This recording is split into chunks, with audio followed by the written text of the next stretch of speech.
Today we're going to do section 8.4. We're still working on our three standards. Primarily, we're looking at parallelograms and quadrilaterals. So let's go on and let's talk a little bit about what we know about parallelograms. Again, we know that if parallel lines, then I should say, I'm going to take that back. I'm not going to write that. If parallelogram, my fault. If parallelogram, then what do we know about a parallelogram if I have parallel like this? What are some things that I know? What's one thing? Opposite sides are congruent. Yeah, opposite sides congruent.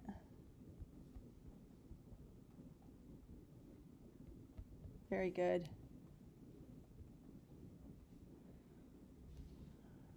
Okay, if I have a parallelogram, then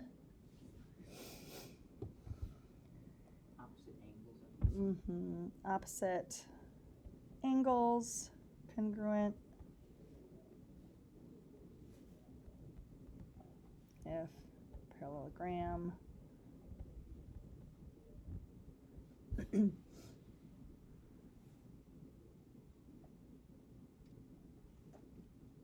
Diagonals bisect each other.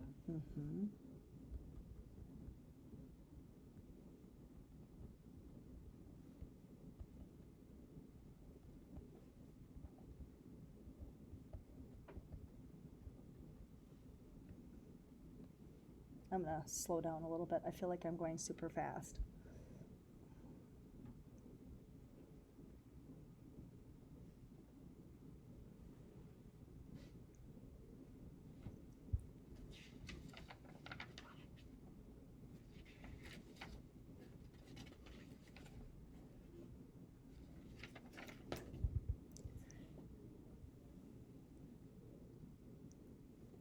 Okay, anything else?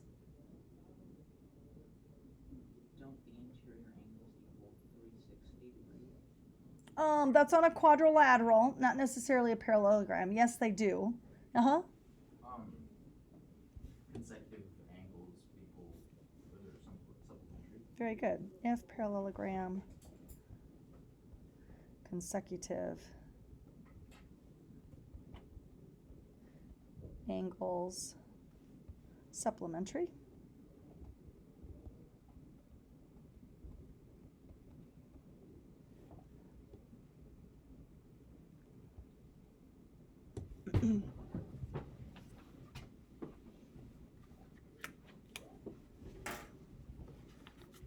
Anything else from your purple sheet?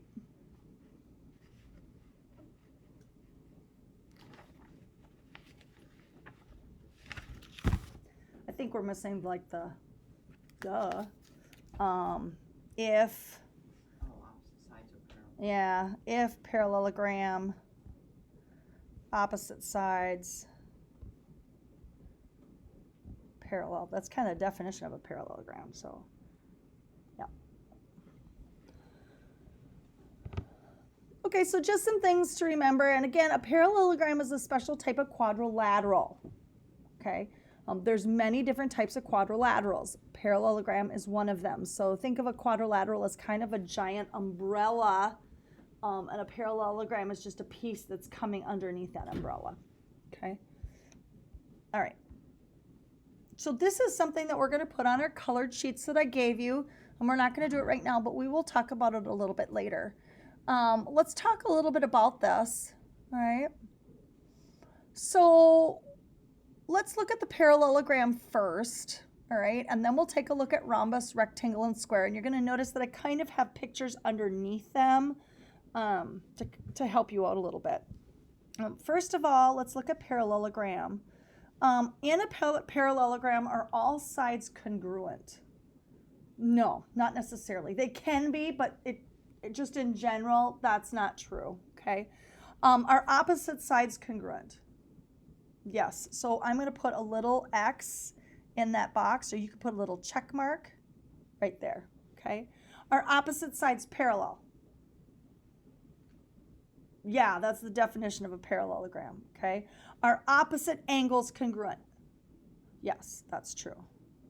Are all angles right angles on a parallelogram? No, just look at it. You can tell that, right? Do diagonals bisect each other?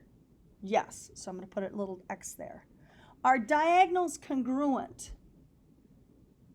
They aren't. If you take a look at the picture, you can kind of see. Do you see how this one right here appears to be a little shorter than the other diagonal? So that's not necessarily true. Are diagonals perpendicular? What that means is that when I have these here, do they form a right angle all the time?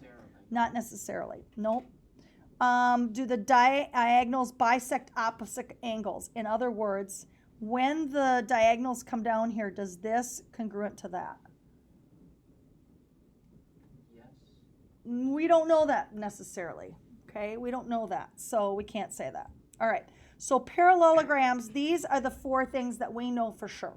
Okay, and these are properties that you're going to need to know. All right, let's go on to the next one. Now, a rhombus I also call a lazy square. Okay, so what happened is it started as a square and someone pushed it over and it kind of tilted. Okay, the one that we have down here that it's kind of, it looks a little skewed.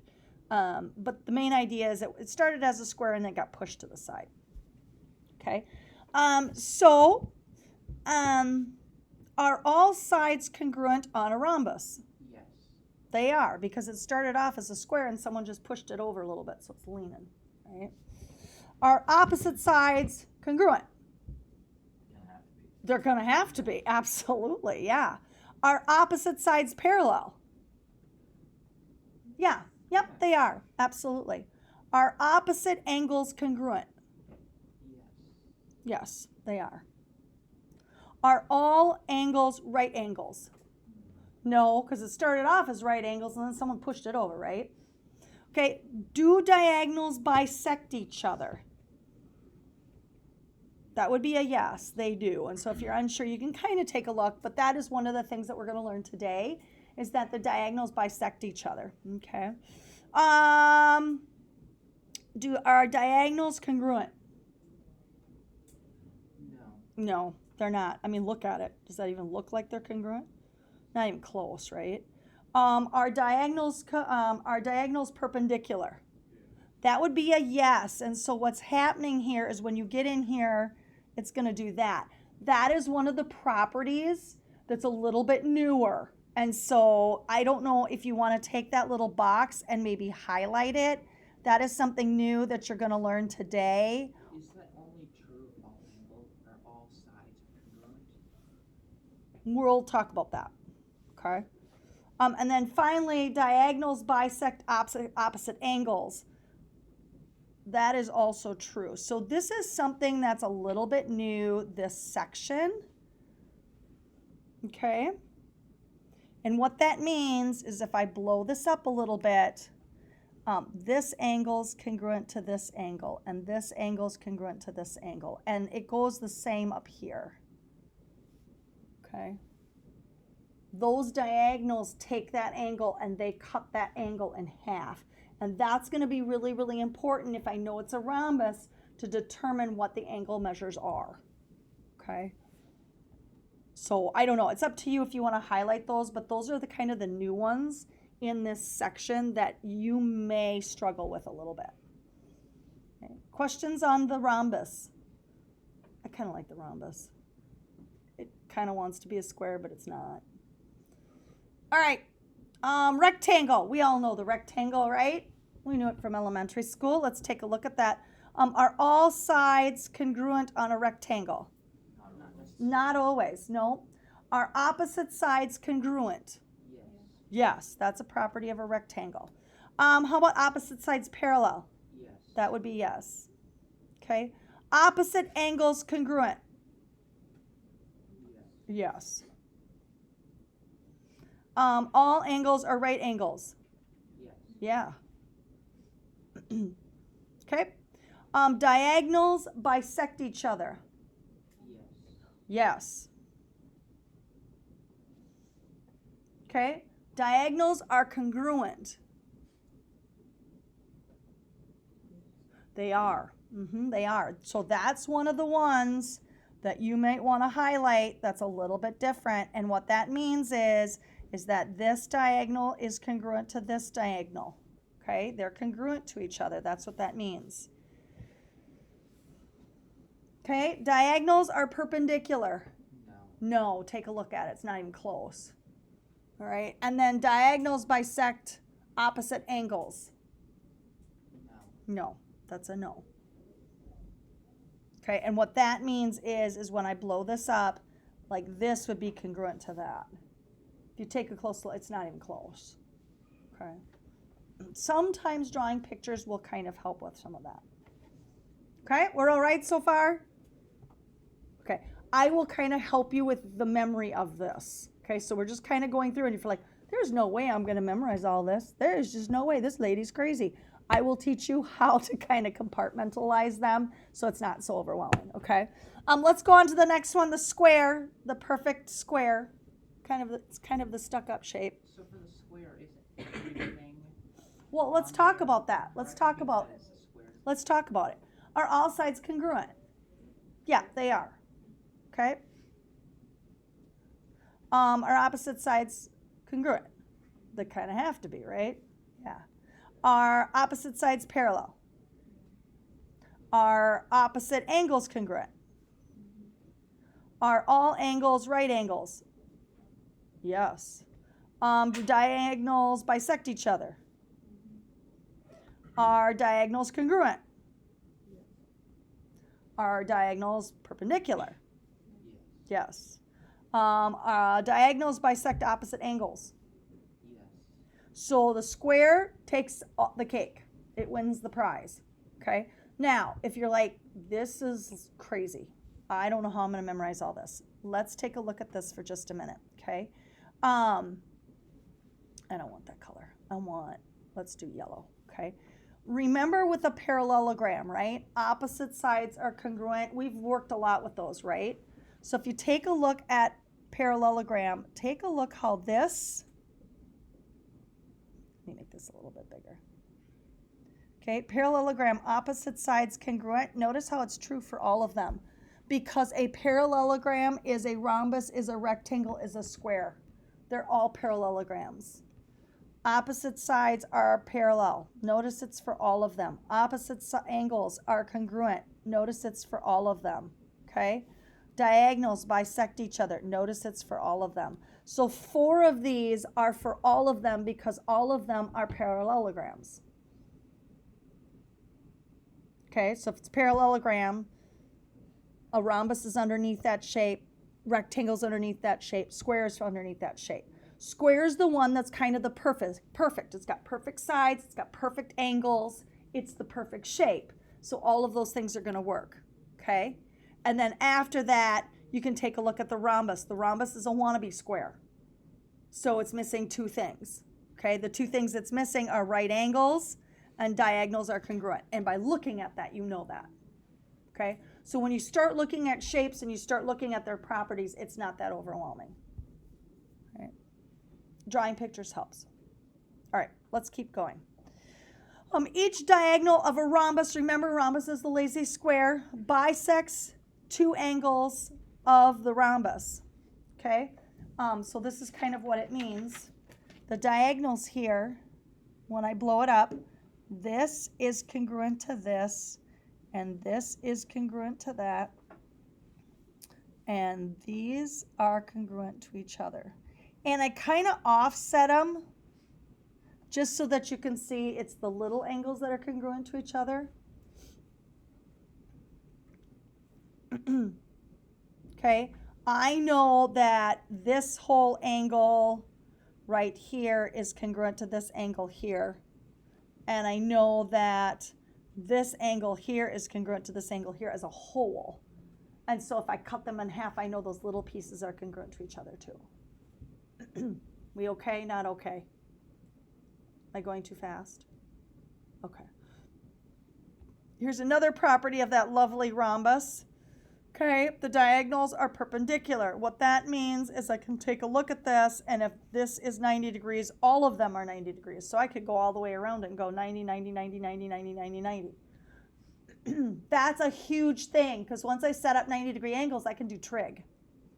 So I could pull some trig out of there. That's kind of a nice thing to know. All right, now what we're going to do is we're going to find the measures of the missing angles, 1, 2, 3, and 4. And this, they didn't tell you this, but I'm going to tell you right now, this is a rhombus. They kind of have to tell you it. They can't just say, if you don't know. You've got to know that it's a rhombus. You got to know what kind of shape it is. Okay, so let's take a look at this. What are some things that we know that we can start taking out? Yes? Number 1 is a 90-degree angle. Very good. The measure of angle 1 is 90 degrees, and I know that because the diagonals are perpendicular. Okay? Very good. Notice that if it's a rhombus, or it is also a parallelogram, so I know that this stuff is parallel to each other. That's going to also help you with some of these measures. Yes? Angles 2 and 3 are both 50 degrees. Okay, why are 2 and 3 50 degrees? Like, where are you getting that from? Because 2 and 3 are getting bisected. Yes, 2 and 3 are bisected by the diagonal. That is But, true.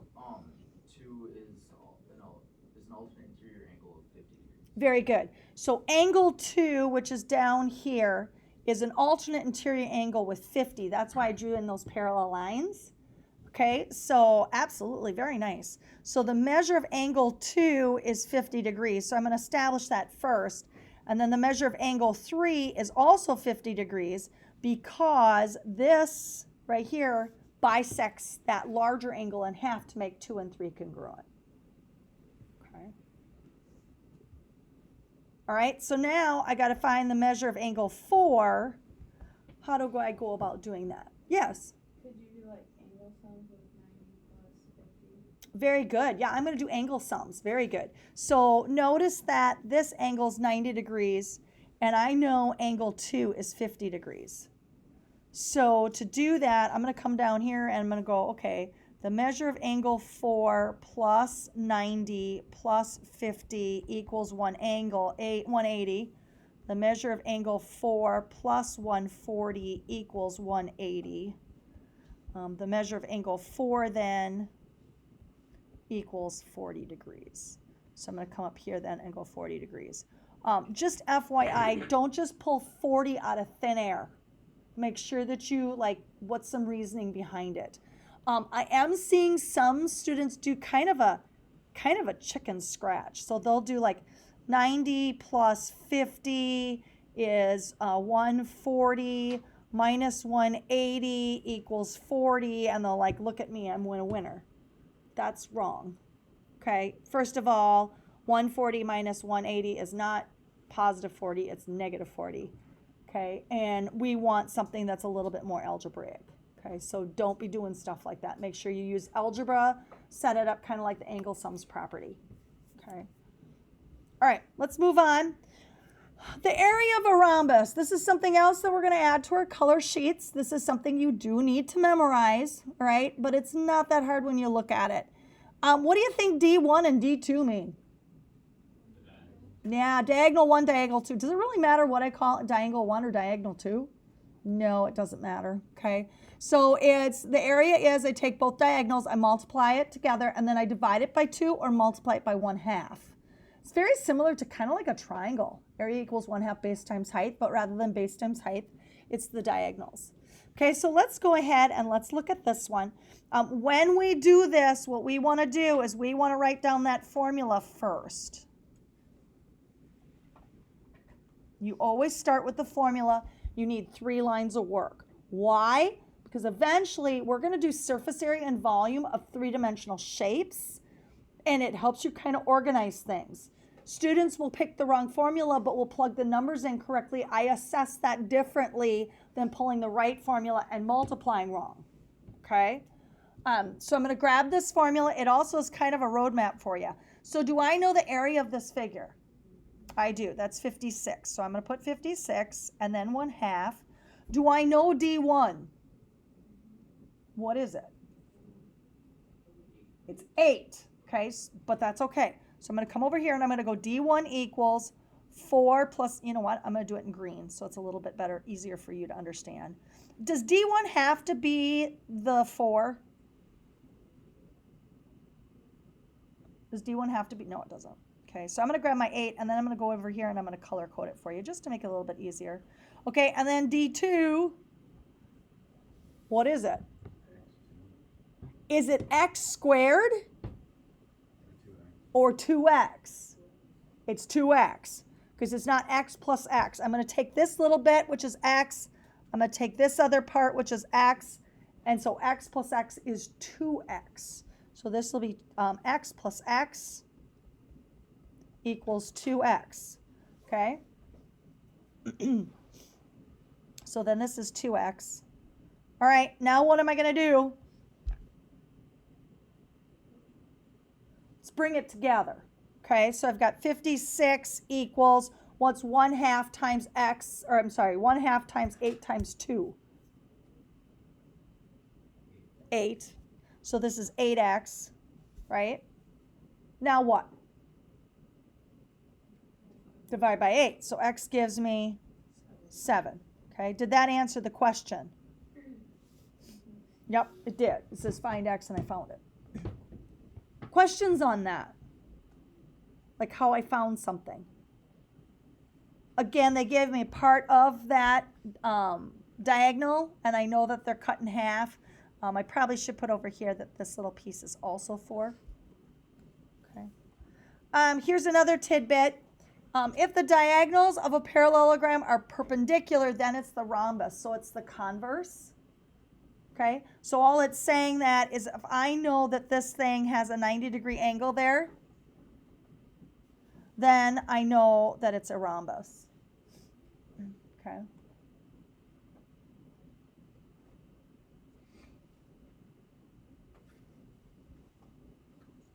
All right. If it's a rectangle, then the diagonals are congruent. What that means is line segment AC is congruent to line segment BD. So that's kind of an important thing to know because that's going to help you with some problems. Okay. All right. Let's see here. Rhombus. Just kind of an FYI, a rhombus has 4 congruent sides. And remember that it's the lazy square.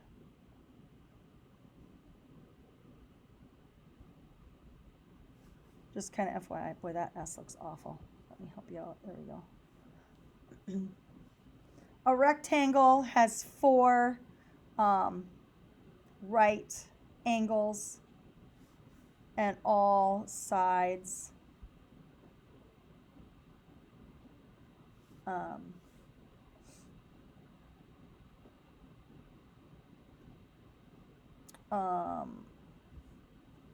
Parallel, or it should be all sides parallel. Oh, not all sides parallel. My bad. Opposite sides congruent. My bad. Opposite sides congruent. Okay, and a square has all right angles and all sides congruent. Just some things to kind of put together. Okay. Here's a question for you. See if you can wrap your brain around this. Are all rectangles squares? No. Are all squares rectangles? Yes. So that's a piece here. All squares are rectangles. But not all rectangles are squares. And when you look at the properties, that makes sense. That's one of the reasons why I did that activity with a rhombus, a square, and a rectangle, is to warm you up a little bit to see that. That is really important to understand. Questions? Okay, that's it. That's what I got. So if you have questions, let me know, and we're going to get out our colored sheets and we're going to start adding to that